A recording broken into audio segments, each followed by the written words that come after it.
तो घोसी उपचुनाव के लिए चुनाव प्रचार थम चुका है। बीजेपी और समाजवादी पार्टी एक दूसरे के आमने सामने हैं। तीखे प्रहार एक दूसरे पर दोनों दलों की ओर से किए जा रहे हैं। तो वहीं पर देखिए, अपने प्लान को भी सभी पार्टियां फुल प्रूफ बता रही हैं, लेकिन वोटिंग से ठीक प्रचार के आखिरी दौर में दोनों पार्टियों ने एक दूसरे पर गंभीर आरोप भी लगाए हैं। घोसी उपचुनाव में प्रचार पूरी तरीके से खत्म हो गया है, लेकिन वार पलटवार का दौर जारी है। 5 सितंबर को घोसी में वोटिंग होगी, 8 सितंबर को काउंटिंग होनी है। बीजेपी और समाजवादी पार्टी के बीच मुख्य मुकाबला है।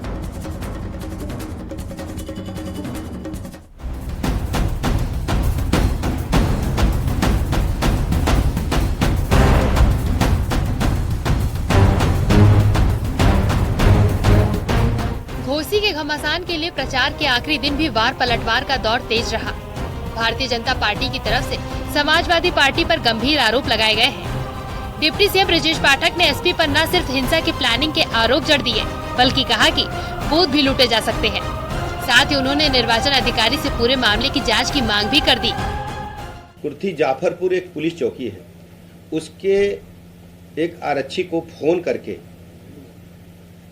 धमकाया, कहा कि समाजवादी पार्टी के पक्ष में आप काम नहीं कर रहे हो, आप यादव समाज से हो, और तुम्हारा जो चौकी इंचार्ज जो दलित समाज से है, कहा कि चौकी इंचार्ज जो सरोज हैं उनको आकर के हम जूते से पीटेंगे, और धमकाने का काम किया।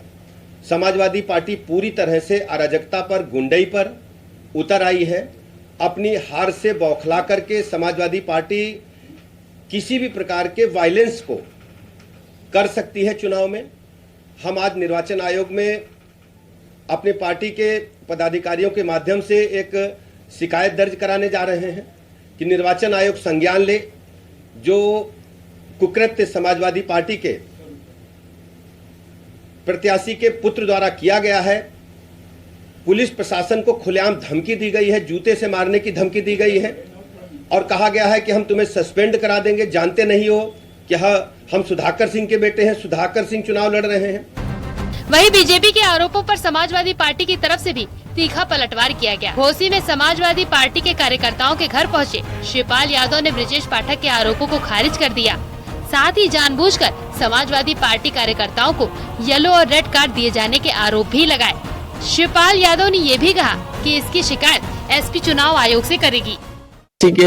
मैंने जितने यहाँ कार्ड अभी देखे हैं और जितने भी है, किसी के एक भी मुकदमा नहीं है। तभी लाल कार्ड, पीला कार्ड दे दिए गए हैं। केवल भारतीय जनता पार्टी के दबाव में यहाँ का एसएचओ घोसी का और गोपागंज का, इन लोगों ने प्रशासन के दबाव में और खासकर भारतीय जनता पार्टी के दबाव, कुछ अधिकारी हैं कुछ उनके दबाव में, तो हमने बात करी है, वह अधिकारियों से बात करी, आश्वासन दिया है, बिल्कुल शांत तरीके से हम चाहते हैं। वहीं डिप्टी सीएम केशव प्रसाद मौर्य ने साफ कर दिया कि घोसी के चुनाव में समाजवादी पार्टी पहले ही हार मान चुकी है, इसीलिए उसके नेता ऐसा बर्ताव कर रहे हैं।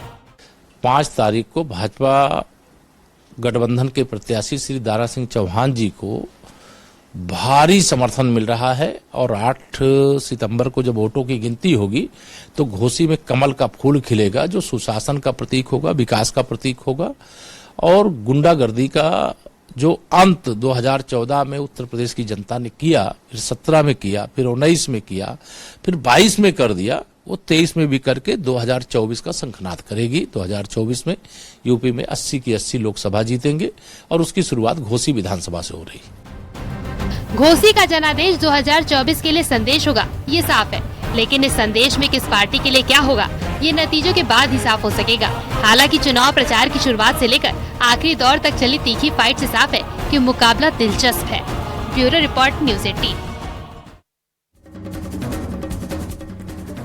तो एक तरफ घोसी उपचुनाव के लिए रण सजा हुआ है और जनता के आदेश की बारी आ चुकी है। दूसरी तरफ एक बार फिर से ओम प्रकाश राजभर ने शिवपाल के बीजेपी कनेक्शन पर दावा कर दिया है।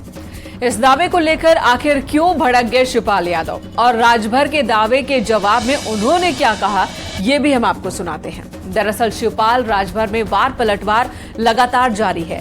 शिवपाल चुनाव तक बीजेपी में आ जाएंगे, ये कहना है ओपी राजभर का। राजभर अपनी फिक्र करें, ये शिवपाल यादव की तरफ से कहा गया है। राजभर बहरूपीय हैं, ये इस तरीके के वार पलटवार वाले बयान भी साफ तौर पर देखने को मिल रहे हैं। लोकसभा चुनाव के पहले वो बीजेपी ज्वाइन कर लेंगे, देख रहे बड़ा मामला होगा जो। तो देखिए ये बहरूपीय हैं, ओमप्रकाश राजभर।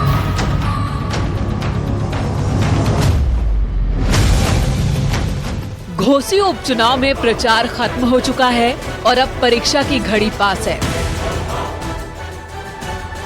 5 सितंबर को वोटिंग होनी है और 8 सितंबर को जनता का आदेश सबके सामने होगा, जो साफ कर देगा कि 24 के लिए यूपी की जनता का क्या संदेश है।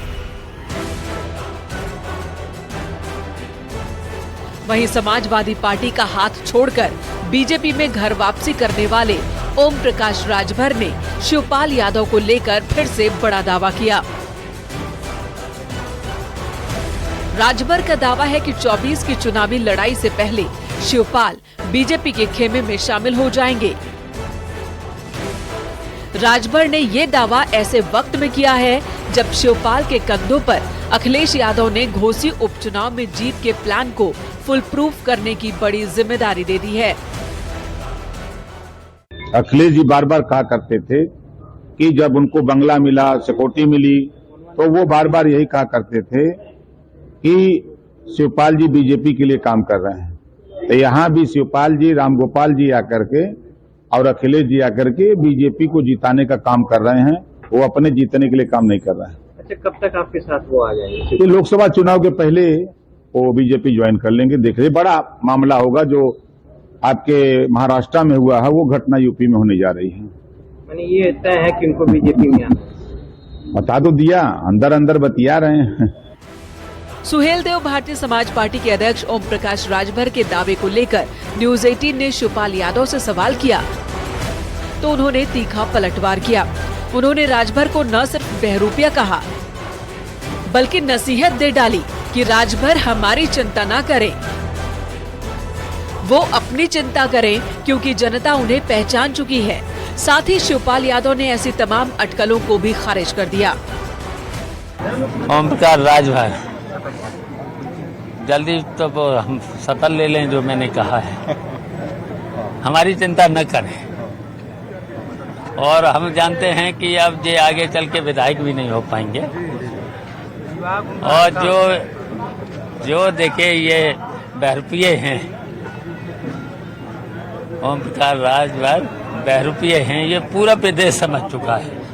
ये कब प्रधानमंत्री के लिए क्या बोल रहे थे, गृह मंत्री जी के लिए क्या बोल रहे थे, उत्तर प्रदेश के मुख्यमंत्री योगी जी के लिए क्या बोल रहे थे।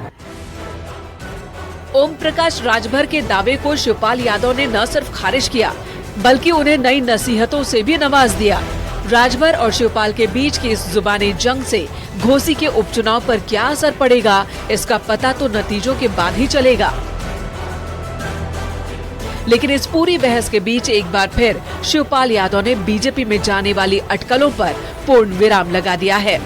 Bureau report, news 18। और चलिए बात कर लेते हैं आज शुरू हुए एक नए बवाल की। कांग्रेस के सबसे पुराने करीबी सहयोगियों में से एक डीएमके के नेता और तमिलनाडु सरकार में मंत्री उदयनिधि स्टालिन ने हिंदू धर्म पर न सिर्फ विवादित टिप्पणी की बल्कि बेहद आपत्तिजनक बयान दिया। उदयनिधि के इस बयान पर बीजेपी ने तीखा पलटवार किया है तो संतों ने भी इसे लेकर तीखा विरोध किया है। कांग्रेस के करीबी का हिंदुओं पर जहरीला बयान इसे माना जा रहा है। उदयनिधि स्टालिन का हिंदू विरोधी बयान। उदयनिधि ने कहा क्या, ये भी आपको बता देते हैं। दरअसल स्टालिन के बेटे ने कहा कि जिस तरह से मलेरिया कोरोना से मुक्ति ली जाती है उसी तरह से हिंदू धर्म का भी खात्मा होना चाहिए। उन्होंने हिंदू धर्म की तुलना मलेरिया कोरोना से की है। एक रिपोर्ट आपको दिखाते हैं।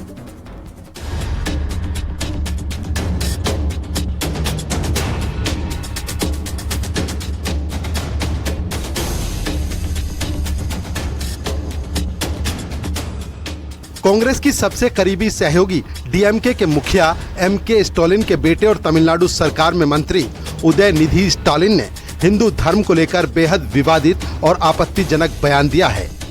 दयानिधि ने कहा कि सनातन धर्म डेंगू, मलेरिया और कोरोना की तरह है, जिसका महज विरोध नहीं किया जा सकता, बल्कि इसे खत्म किया जाना चाहिए।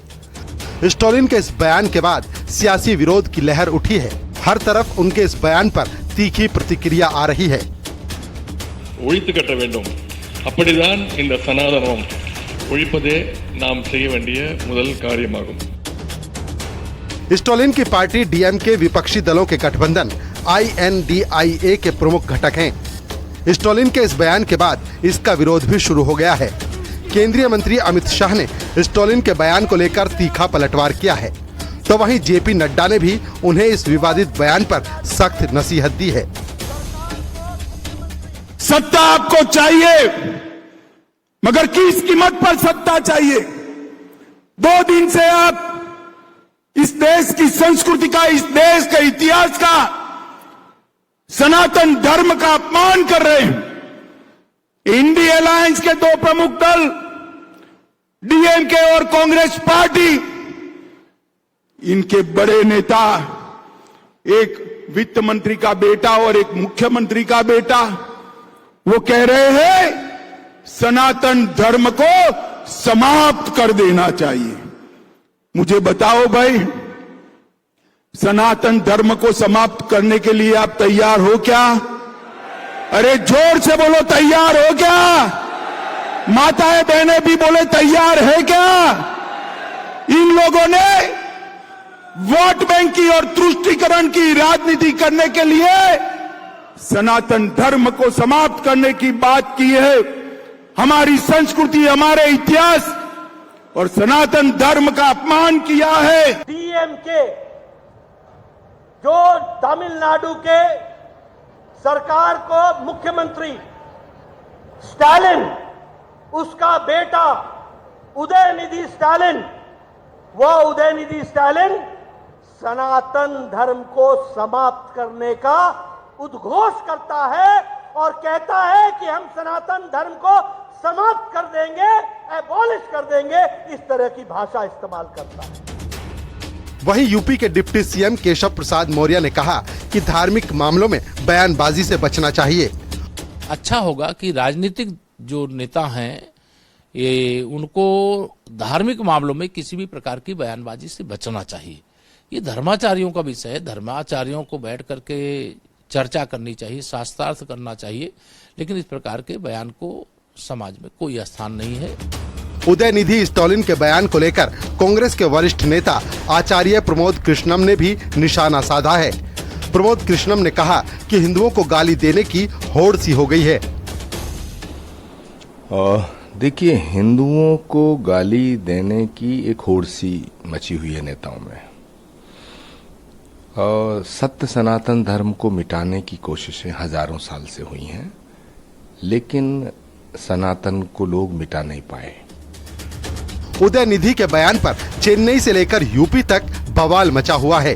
बीजेपी सांसद सुब्रत पाठक ने निशाना साधते हुए कहा कि किसी विशेष धर्म के वोट के लिए ऐसी बात करते हैं। बीएसपी सांसद मलूक नागर और कांग्रेस नेता राशिद अलवी ने क्या कहा, ये भी सुनिए।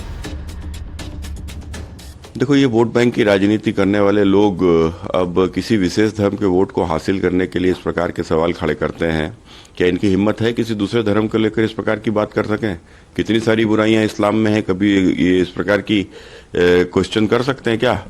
कभी भी के क्रिश्चियन के ऊपर इस प्रकार के सवाल उठा सकते हैं क्या? उठा ही नहीं सकते। अब चूंकि हिंदू कहीं ना कहीं सहिष्णु है और इस नाते इन सब चीजों को बर्दाश्त करता है। जो गठबंधन या महागठबंधन में दूसरी पार्टियां हैं, इनके बयान को उनको संज्ञान में लेके निर्णय लेना चाहिए कि उसे वो गठबंधन महागठबंधन में रखें या नहीं रखें, क्योंकि करीब 75 और 78% लोग इस देश के सनातन धर्म से डायरेक्ट और इनडायरेक्टली जुड़े हुए हैं और किसी भी धर्म के बारे में किसी भी व्यक्ति को ये कहने का अधिकार नहीं है। और ये जिसने बोला है वो गलत बोला है, लेकिन उससे भी ज्यादा जिम्मेदारी भारतीय जनता पार्टी के नेताओं की है, जिन्होंने धर्म को राजनीति में ले आए हैं और उसे पॉलिटिसाइज किया। वहीं संतों की तरफ से भी उदयनिधि के हिंदू धर्म पर दिए गए इस आपत्तिजनक बयान को लेकर तीखा हमला किया गया है। प्रकार से खेल मंत्री उदयनिधि ने सनातन धर्म के विषय में बोला है।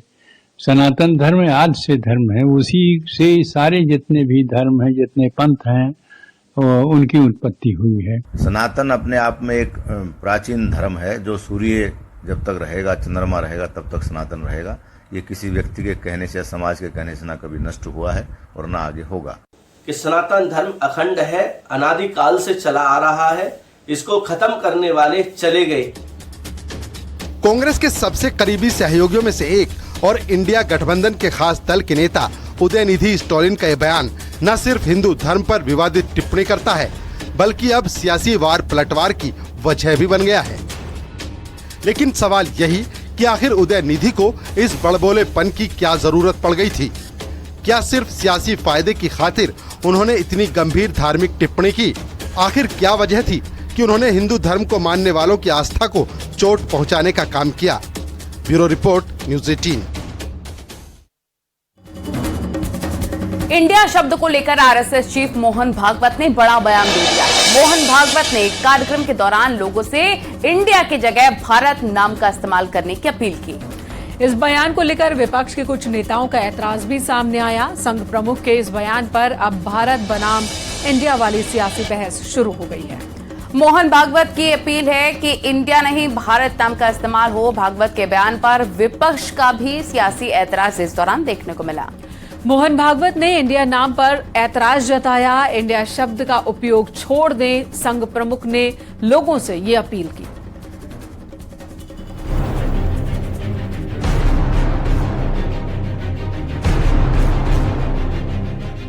2024 के चुनाव से पहले एक बड़ी बहस छिड़ चुकी है। भारत, इंडिया, हिंदुस्तान। इंडिया शब्द को लेकर आरएसएस चीफ मोहन भागवत ने बड़ा बयान दिया है।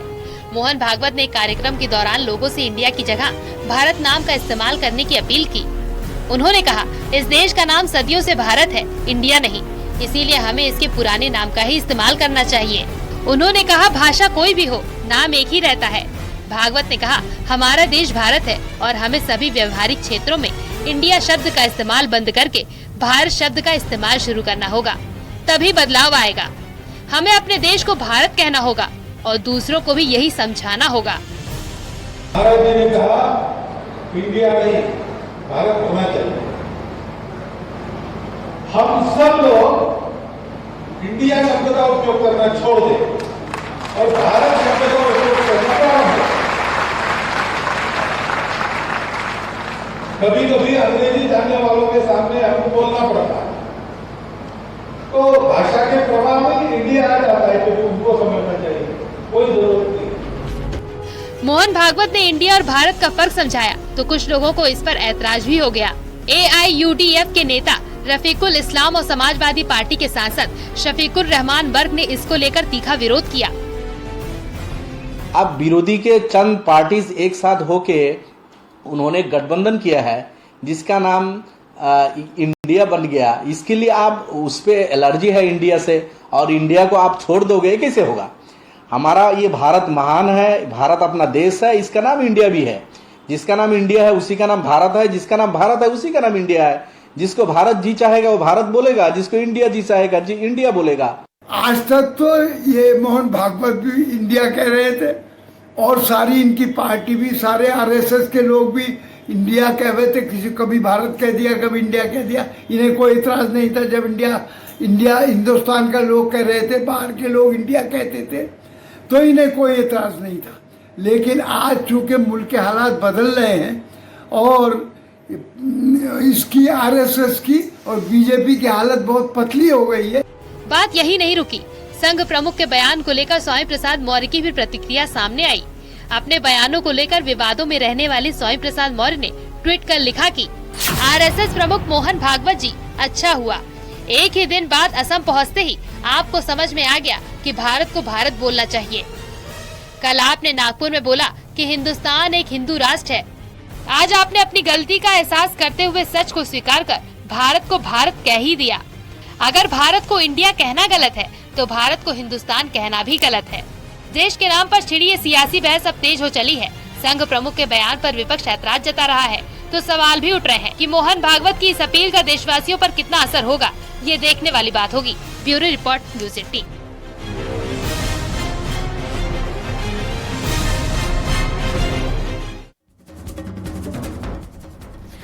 चलिए बात 2024 की करते हैं। 2024 के लिए एक तरफ एक्शन प्लान बनकर धरातल पर उतारने की कवायद शुरू हो चुकी है, तो दूसरी तरफ संघ भी बीजेपी के लिए चुनावी राह को आसान बनाने की कोशिश में जुट गया है और विशेष अभियान की तैयारी भी की जा रही है। और मथुरा में हुए संघ के कार्यक्रम में मोहन भागवत ने 5 राज्यों की 55 सीटों के लिए खास मंत्र दिया है। ये वो सीटें हैं जिन पर पिछले चुनाव में बीजेपी जीत हासिल नहीं कर सकी थी।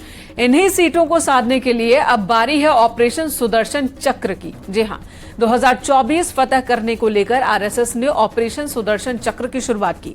मथुरा में 2 दिनों की बैठक के दौरान स्पेशल प्लान पर मंथन हुआ। 5 राज्यों की 55 सीटों के लिए विशेष अभियान बनाया गया। राम मंदिर, काशी और मथुरा को लेकर भी खास फोकस देखने को मिल रहा है। कृष्ण जन्मभूमि आंदोलन जन जन तक पहुंचाने का प्लान है। एक रिपोर्ट आपको दिखाते हैं।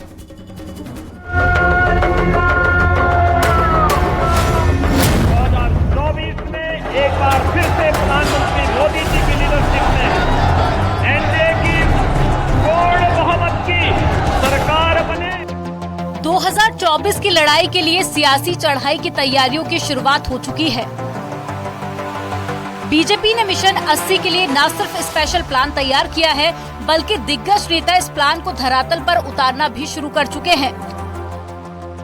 प्रधानमंत्री मोदी की वैश्विक छवि से लेकर सीएम योगी आदित्यनाथ के सुशासन की नीति इस प्लान को सफल बनाने का सबसे अहम फैक्टर होगा। वहीं राष्ट्रीय स्वयंसेवक संघ ने भी बीजेपी की राह को आसान बनाने की खातिर कार्य योजना पर काम करना शुरू कर दिया है और इसके लिए शुरू किया गया है ऑपरेशन सुदर्शन चक्र। भारतीय जनता पार्टी को एक बार फिर सत्ता के शिखर तक पहुंचाने के लिए आरएसएस ने कमर कस ली है। बताया जा रहा है संघ प्रमुख मोहन भागवत ने पिछले दिनों वृंदावन प्रवास के दौरान अपने पदाधिकारी और कार्यकर्ताओं को साफ संदेश दिया है कि जिन सीटों पर भारतीय जनता पार्टी को 2019 में हार का सामना करना पड़ा था, उन पर जीत किस तरीके से दर्ज होगी, उसका साफ संदेश उन्होंने दिया है। मथुरा में आरएसएस की 2 दिनों की संगठन बैठक में 5 प्रदेशों की 55 सीटों के लिए स्पेशल प्लान तैयार किया गया। संघ के पूर्वी और पश्चिमी क्षेत्रों के पदाधिकारियों को इस प्लान को धरातल पर उतारने की भी जिम्मेदारी दी गई और संघ प्रमुख मोहन भागवत ने न सिर्फ संगठन को मजबूत करने की मुहिम तेज करने के निर्देश दिए हैं, बल्कि आम आदमी तक भरोसा कायम करने की नीति पर काम करने को भी कहा है। बताया जा रहा है कि ऑपरेशन सुदर्शन चक्र के माध्यम से इन सीटों पर विजय हासिल की जाएगी। साथ ही ऑपरेशन सुदर्शन चक्र के तहत जो ब्रज क्षेत्र की करीब से जुड़ी हुई करीब 55 ऐसी सीटें हैं जिनका असर सीधा जो है ब्रज क्षेत्र से पड़ता है। संघ के मंथन में राम मंदिर निर्माण को लेकर हर जानकारी लोगों तक पहुंचाने के निर्देश दिए गए। साथ ही बैठक में श्री कृष्ण जन्मभूमि के मुद्दे पर भी चर्चा हुई और बैठक में साफ संदेश दिया गया कि अयोध्या और काशी के मुद्दे के बाद में अब श्री कृष्ण जन्मभूमि के विवाद पर भी फोकस किया जाए। और लाख टके की बात में यहाँ पर वक्त एक छोटे से ब्रेक का। खबरों का सिलसिला जारी है, इसलिए आप बने रहे न्यूज़ 18 के साथ।